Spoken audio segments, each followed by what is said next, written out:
নমস্কার, আশা করছি সবাই খুব ভালো আছেন।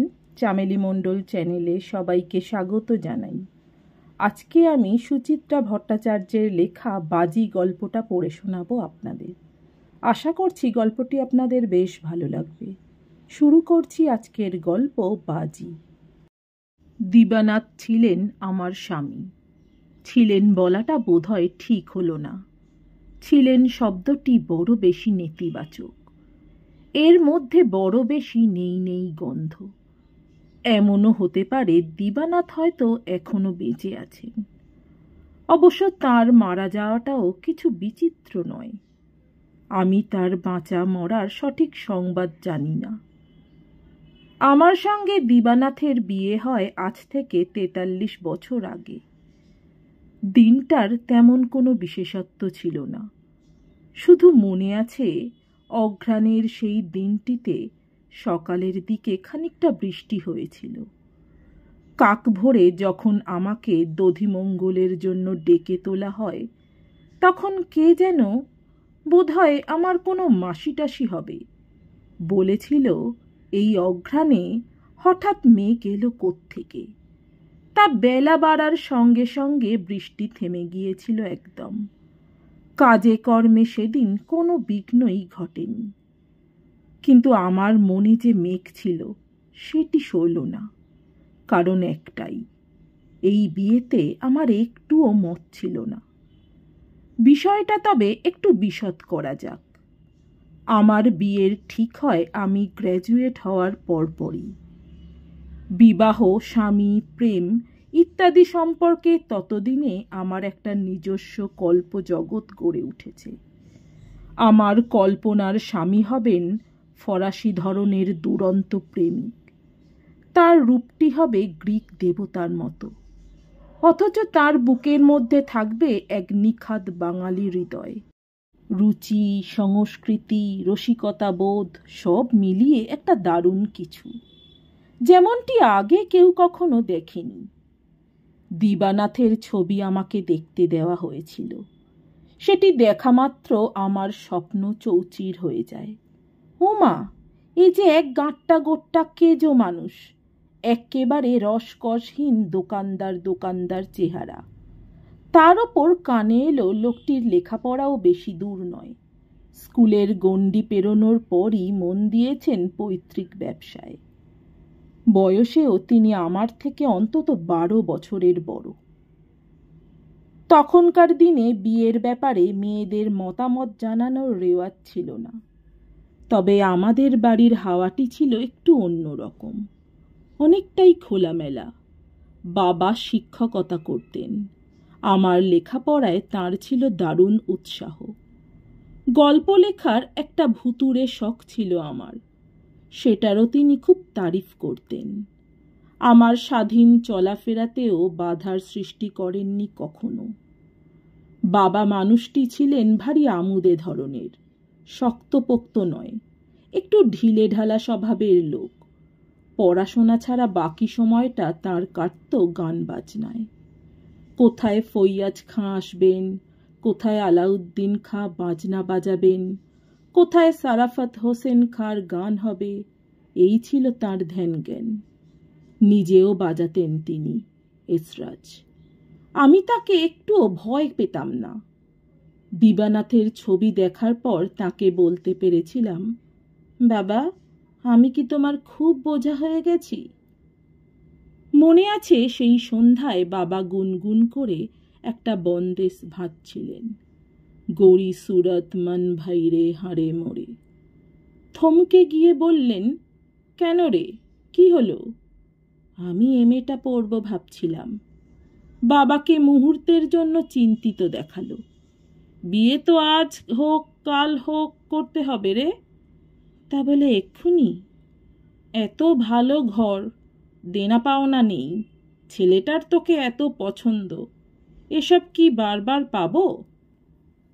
পূর্ব ঘটনাটা আমি জানতাম। আমারই এক পিস্তুত দিদির বিয়েতে দিবানাথ নাকি দেখেছিলেন আমাকে, দেখেই মুগ্ধ। পরদিনই সম্বন্ধ নিয়ে তাঁদের বাড়ির লোক হাজির। কুটোটি দিতে হবে না, শাঁখা সিঁদুরে মেয়ে নিয়ে যাব আমরা। আমি ঠোঁট ফুলিয়ে বাবাকে বললাম, বারে, আমার বুঝি একটা পছন্দ অপছন্দ নেই? এতক্ষণে বাবার মুখে হাসি ফুটেছে। দিবানাথ খারাপটা কি? ওদের অবস্থা এখন পড়তি, তাও তো আমাদের থেকে অনেক ভালো। কলকাতায় অত বড় একটা বাড়ি, ছেলেটাও খুব পরিশ্রমী, ব্যবসা ভালো চালাচ্ছে। বাড়িতে শাশুড়ি নেই, দেওর ননদ নেই, শ্বশুর অথর্ব। তুই তো রানী হয়ে থাকবি রে। লজ্জার মাথা খেয়ে বলেই ফেললাম, তুমি চেহারাটা দেখেছ বাবা? লেখাপড়াও শেখেনি। ছি খুকি, মানুষের রূপ নিয়ে কখনো সমালোচনা করতে নেই। সৌন্দর্য চামড়ায় থাকে না, থাকে অন্তরে। আর লেখাপড়ার কথাটা যদি বলো, সে যা ব্যবসা করছে তাতে বিএ এমএ পাশ করে তার কি কোনো মোক্ষ লাভ হতো? ডিগ্রির মাপকাঠিতে শিক্ষাকে মাপতে যাওয়া সব সময় ঠিক নয়। বাবার আকস্মিক রূঢ়তায় আমি স্তব্ধ। এ যেন আমার নিত্যদিনের বাবা নয়, এক অচেনা মানুষ। পরে জেনেছি এই বিয়ে নিয়ে বাবারও প্রথমটা খুঁতখুঁতানি ছিল, কিন্তু মা ঠাকুমার চাপে তার আপত্তি ধোপে টেকেনি। হয়তো নিজের ওপর ক্ষোভটাই ফেটে পড়েছিল আমার ওপর। কে না জানে, বাবাদের থেকে মায়েরাই মেয়েদের বিদায় করার জন্য বেশি উতলা হয়ে থাকে। তখনও এখনো বিয়েতে আর প্রতিবাদ করিনি, কিন্তু একটা মেঘ উড়ে এসে বাসা বাঁধল বুকে। সজল মনে বিয়েটাও ঘটে গেল। শুভদৃষ্টির সময়ে দিবানাথের দিকে তাকাইনি, তাকানোর ইচ্ছেও হয়নি। তবু নিজের অজান্তেই সপ্তপদীর সময়ে কি করে যেন চোখ পড়ে গেল। দেখলাম চন্দন চর্চিত হয়েও লোকটির চেহারা ছবির থেকে ঢের নিরেশ। উচ্চতা মাঝারিও নয়, বেটেই বলা যায়। উজ্জ্বল আলোতেও কালো রং কেমন খসখস করছে। ঝাঁটার মতো বিশ্রী গোঁপও আছে একটা। এই মানুষের সঙ্গে সারা জীবন থাকবো আমি? এক বিছানায় শোবো? এই পুরুষের সন্তান ধারণ করতে হবে আমাকে? বাসরটিও জমল না। আমার কয়েকজন সখী হাসি মশকরার চেষ্টা চালিয়েছিল। কেতকী আদি রসাত্মক গানও ধরেছিল একটা, কিন্তু আমার স্বামীটি এমন গোমরা নিষ্প্রাণ মুখে বসেছিলেন যে কেতকীরা আর বেশি দূর এগোতে সাহস পায়নি। ফুলসজ্জার রাতে দিবানাথের রূপ বদলে গেল। দরজা বন্ধ হতেই গোমরা ভাব উধাও। রুক্ষ স্বরটিতে ছুনছুন গানের কলি, কানাকেষ্টর গান। ওই মহা সিন্ধুর ওপার হতে কি সঙ্গীত ভেসে আসে। ফুলসজ্জার উপযুক্ত গানই বটে। সঙ্গীত চর্চা করতে করতেও আমাকে নিরীক্ষণ করছিলেন দিবানাথ। আমি কচি খুকিটি নই। কি কি হবে এখন আমার জানা। দুদিনেই বিয়েটাকে ভবিতব্য বলে মেনেও নিয়েছি, তবু আমার গলা শুকিয়ে আসছিল। এক সময়ে গান থামিয়ে দিবানাথ বিছানায় এসে বসলেন। তোমার নামটি ভারী সুন্দর, বসুন্ধরা। আমি চুপ, আড়ষ্ট। তিনি আবার বললেন, বসুন্ধরা মানে তো পৃথিবী, তাই না? এরকম বোকা প্রশ্নের কোনো মানে হয়? তিনি আমার কাঁধে হাত রাখলেন। হাতটি কাঁপছিল। বললেন, বসুন্ধরা নাম ডাকার পক্ষে ভালো না, ছোট করারও অসুবিধে আছে। বসুও কেমন যেন, ধরাও ভালো শোনায় না। জড়সড় বসে থাকতে থাকতে এবার আমার হাসি পেল। কাঁধ ধরে দিবানাথ একটু কাছে টানলেন আমাকে। আচ্ছা, আমি যদি তোমাকে খুকি বলে ডাকি, তোমাদের বাড়ির মতো? বাইরে সানাই বাজছিল একটানা। নহবতখানা বানিয়ে গোটা রাত সানাই বাদনের বন্দোবস্ত করেছেন আমার স্বামী। বন্ধ দরজা ভেদ করে সানাইয়ের সুর আছাড়ি পিছাড়ি খাচ্ছিল ঘরে। আলো বেশি নেই, বিশাল কক্ষে একটিমাত্র বেড ল্যাম্প জ্বলছে। আলো আঁধারে সানাইয়ের সুর অন্ধকারকে বেশি প্রকট করে তুলছিল যেন। আমি ঝট করে বলে বসলাম, আপনি আমাকে খুকি বলে ডাকবেন কেন? কেন, ডাকটা কি খারাপ? বলেই বিভিন্ন ভঙ্গিমায় বিচিত্র স্বরে খুকি শব্দটাকে উচ্চারণ করলেন দিবানাথ। আমার রাগ হয়ে গেল। না, আপনি আমাকে খুকি বলে ডাকবেন না। মুশকিল হলো, কি বলে ডাকি তাহলে? তুমি আমার থেকে এত ছোট। যা খুশি ডাকুন, কিন্তু খুকি নয়, পুরো নাম ধরে ডাকতে পারেন। আমার স্বরে বোধহয় ঈষৎ তেজ ছিল, যাতে কিছুটা অপ্রতিভ হয়ে পড়লেন দিবানাথ। কাঁধ থেকে হাত সরিয়ে বিছানা ছেড়ে জানলার ধারে গিয়ে দাঁড়ালেন।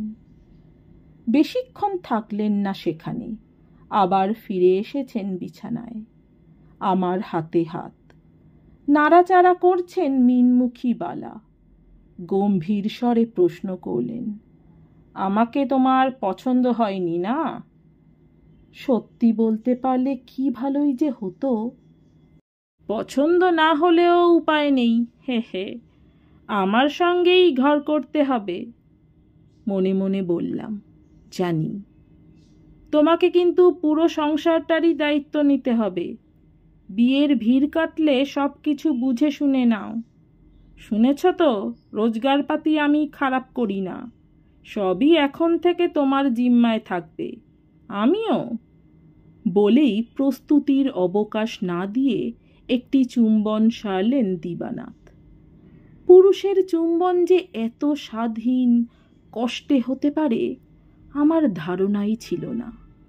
হায় ফরাসি প্রেমিক! সংকোচ আর বিরক্তি মাখা মুখে আমি যখন পরবর্তী আক্রমণের অপেক্ষায়, দিবানাথ বললেন, খাঁ সাহেব সানাইটা কিন্তু দারুণ বাজাচ্ছেন। আমি অনেক কষ্টে হাসার চেষ্টা করলাম। হাসি ঠিক ফুটল না।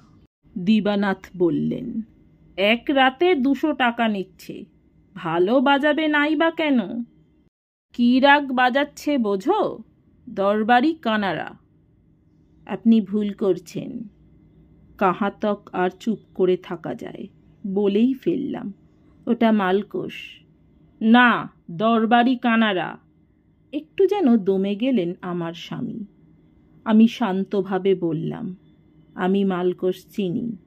দরবারির সঙ্গে মালকোষের তফাৎ হলো, মালকোষের ক্ষেত্রে। চুপ, একদম চুপ! চাপা স্বরে হঠাৎই হিস হিস করে উঠলেন দিবানাথ। আমার সঙ্গে তুমি তর্ক করো না, ওটা দরবারি কানারাই। মানুষটার আকস্মিক রুদ্রমূর্তিতে ভেবাচেকা খেয়ে গেছি আমি, তবু গোঁ ছাড়িনি। ওটা মালকোষ না, দরবারি কানারা। বাজি রাখবেন? কথাটা বেরিয়ে গেল মুখ থেকে।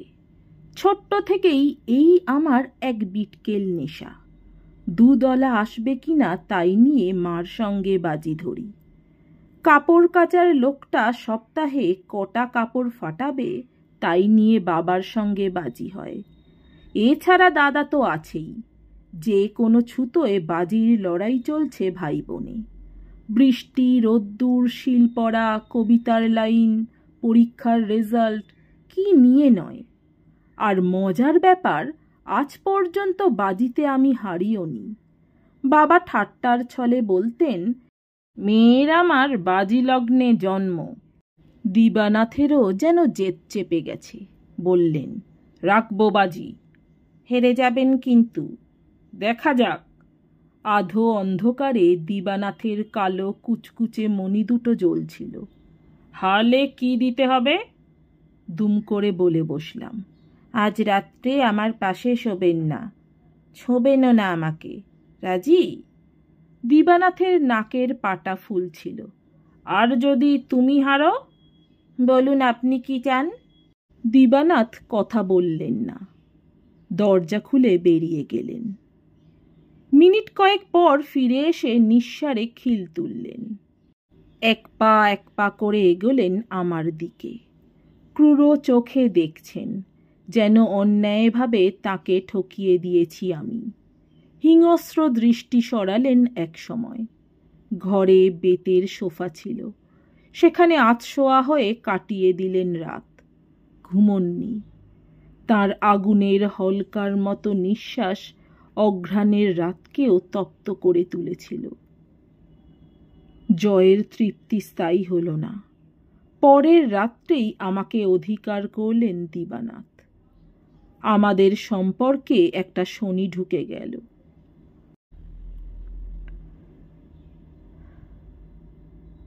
দিবানাথ ছিলেন আমার শ্বশুর মশাইয়ের একমাত্র সন্তান।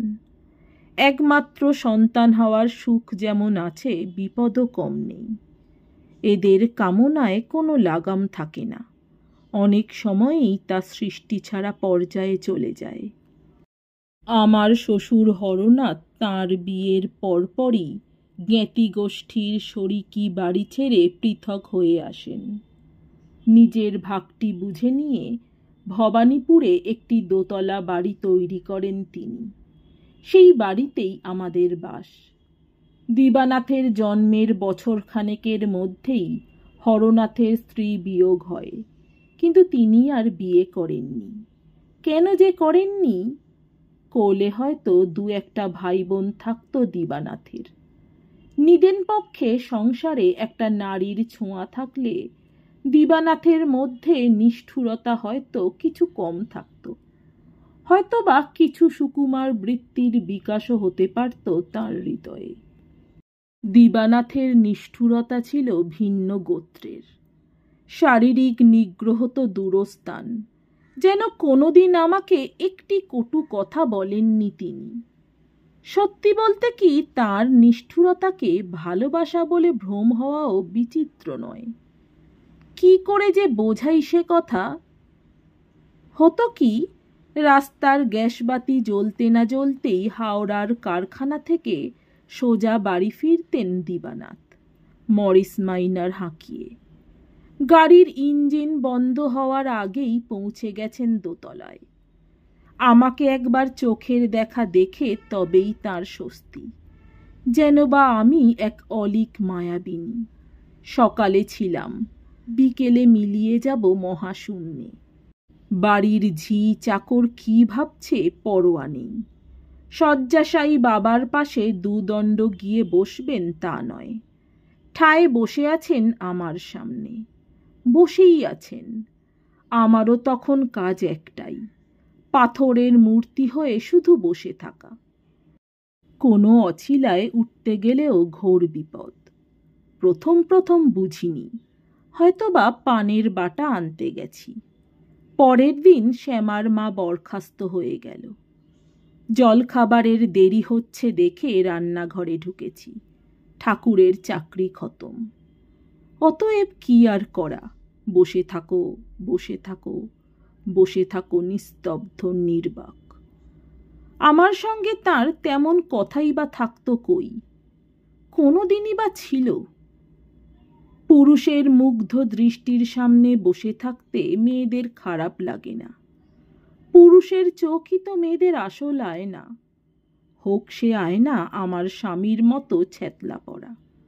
কিন্তু আয়নার সামনেই বা কতক্ষণ আর স্থাণুবৎ বসে থাকতে পারে মানুষ? আমার হাঁপ ধরছিল। বিয়ের ৬-৭ মাসেই নিঃশ্বাস বন্ধ হওয়ার দশা। মনে হতো জলের ভেতর আমাকে ডুবিয়ে মাথাটি চেপে আছেন দিবানাথ, আর আমি প্রাণপণে ছাড়ানোর চেষ্টা করছি নিজেকে। পারছি না। আর আমার কষ্ট ছটফটানি তাড়িয়ে তাড়িয়ে উপভোগ করছেন আমার স্বামী। তখনই আমার পুরনো ভুতুড়ের শখটা চাগার দিয়ে উঠল। লেখার। যা প্রাণ চায় লিখব, যা মনে আসে লিখব। এও তো এক ধরনের অর্গল মুক্তি। ভেতরের কথাগুলো যদি প্রাণ পায়, তাহলেও তো একটু হাঁপ ছেড়ে বাঁচতে পারি। একদিন বসেই গেলাম কালি কলম নিয়ে। কাগজে ফুটে উঠল এক অন্ধ মেয়ের কাহিনী। মেয়েটা শুধু স্পর্শ দিয়ে সমস্ত রকম রং অনুভব করতে পারে। লিখতে লিখতে লিখতে আমি তন্ময়, ফিরলেন দিবানাথ। মিনিট কয়েক বুঝি উসখুস করলেন আরামকে দাঁড়ায়। তারপর উঠে এসে পিছনে দাঁড়িয়েছেন। একটু বিরক্ত স্বরেই জিজ্ঞাসা করলেন, কি করছ? চেয়ার থেকে উঠলাম না, মুখও ঘোরালাম না। লিখছি। তা তো দেখতেই পাচ্ছি, কিন্তু লিখছটা কি? গল্প। দিবানাথের যেন সামান্য কৌতূহল হলো। ঝুঁকে পড়ে দেখলেন লেখাটা। 2-4 লাইন পড়ে তার আগ্রহ উবে গেল। বললেন, আমি এসেছি। ঠোঁটের কোণে বিদ্রূপ খেলে গেল আমার। দেখেছি তো, আর তাই তো নড়িনি এখান থেকে। তুমি বসে বসে আমাকে দেখো, আমি লিখব। পরের দিন লেখার কাগজগুলো পেলাম না, কলমটাও না। সারা দুপুর তন্ন তন্ন করে খুঁজলাম, কোথাও নেই। নিমাইকে ডেকে নতুন কাগজ কলম কিনে আনালাম। আবার লিখছি অন্ধ মেয়ের কাহিনী। দিবানাথ সেদিন ফিরে ঠাট্টা জুড়লেন, তোমার গল্প শেষ হলো? কি করে হবে, কাগজ কলমটাই যে হারিয়ে গেল। দিবানাথ হাসছেন ফিক ফিক। এ বাড়ির লোকজন লেখাপড়ার মর্যাদা বোঝে না, ওসব ছেড়েই দাও। আর সারাক্ষণ তোমার সামনে সঙের মতো বসে থাকি, তাই তো? থাকো না, ক্ষতি কি? দোহাই তোমার, আমাকে একটা কাজ নিয়ে থাকতে দাও। স্বামী খেটে খুঁটে ফিরলে তার সেবা যত্ন করাও বউয়ের কাজ। তুমি তো আমার সেবা নাও না, তার জন্য তোমার ঠাকুর চাকর আছে। কথাটা বলার সঙ্গে সঙ্গে ঘরে যেন গুমোট নেমে এলো। মাথার ওপর 4 ডানার পাখা ঘুরছে, তবু যেন বাতাস স্থির। কেউ যেন টুটি টিপে রেখেছে হাওয়ার। পরদিন আবার কাগজ কলম নিরুদ্দেশ। আমি আর খুঁজলাম না, জানি খুঁজে লাভ নেই। নিতাইকে দিয়ে আবার আনিয়ে নিয়েছি কাগজ কলম। আবার লিখছি এক অন্ধ মেয়ের কাহিনী। দিবানাথ সেদিন খানিকটা ক্ষুব্ধ, যদিও তার স্বরটি নিচুতারেই বাঁধা। তোমার এই এক গপ্প লেখা কি চিরকাল চলবে? শেষ করতে না দিলে তো চলবেই। সরাসরি দিবানাথের দিকে তাকালাম। দিবানাথ এবার একটু মিইয়ে গেলেন, হাসলেন আলতো। শিশুরা দোষ করে ধরা পড়ে গেলে যেমনটি হাসে ঠিক তেমনটি। সময় নিয়ে বললেন, লিখছ ভালো, কিন্তু এসব ছাইপাশ লিখে লাভ কি? তুমি বুঝবে না, যেমন আমাকে ঘটের মতো বসিয়ে রাখাটা আমি বুঝি না। কথা বলতে আবার সময় নিলেন দিবানাথ। বললেন, নিজে লিখবে, নিজেই পড়বে, এত পরিশ্রমের কি দরকার? লাইব্রেরি থেকে ভালো ভালো বই এনে দেব, দুপুরে পড়ো। কথাটা হয়তো দিবানাথ ভেবে বলেননি, কিন্তু কোথায় যেন বিঁধল আমাকে। বললাম, আমার লেখা আমি একা পড়ব কেন? আরও অনেকে পড়বে। তুমি কি বাড়িতে আসর বসাবে নাকি? ওসব আমি পছন্দ করি না। আসর বসাবো না, কাগজে পাঠাবো, ছাপা হবে, লোকে পড়বে। তোমার লেখা ছাপা? লোকে? শব্দহীন হাসিতে আমার স্বামীর মুখ কেমন ভেঙে চুরে যাচ্ছিল। তুমি কি পাগল? মনে মনে বললাম, হতে পারলে বোধহয় ভালোই হতো। মুখে বললাম, তোমার কি ধারণা আমার লেখা ছাপার যোগ্য নয়? হাসি থেমে গেল। হঠাৎই মনে হলো দিবানাথ যেন হাসছিলেন না, হাসির ভান করছিলেন এতক্ষণ। মনের কোনো গোপন কথা লুকিয়ে রাখছিলেন হাসিতে। নিরস্বরে বললেন, তোমার কি সন্দেহ আছে? কোন মুখ্য তোমার লেখা পুঁজবে? বাবার আদর পেয়ে পেয়ে তোমার মাথা বিগড়ে গেছে।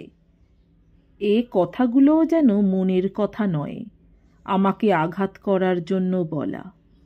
অপমানে সংবিত হারালাম আমি। বলে উঠলাম, বাজি, যদি আমার লেখা পূর্বাশায় ছাপা হয়? সন্দিগ্ধ চোখে আমাকে দেখছিলেন দিবানাথ। বোধহয় ফুলশয্যার স্মৃতিটা কাঁটা ফোটাচ্ছিল বুকে। আমি একদম সামনে গিয়ে দাঁড়ালাম। বাজি ধরতে ভয় পাচ্ছ?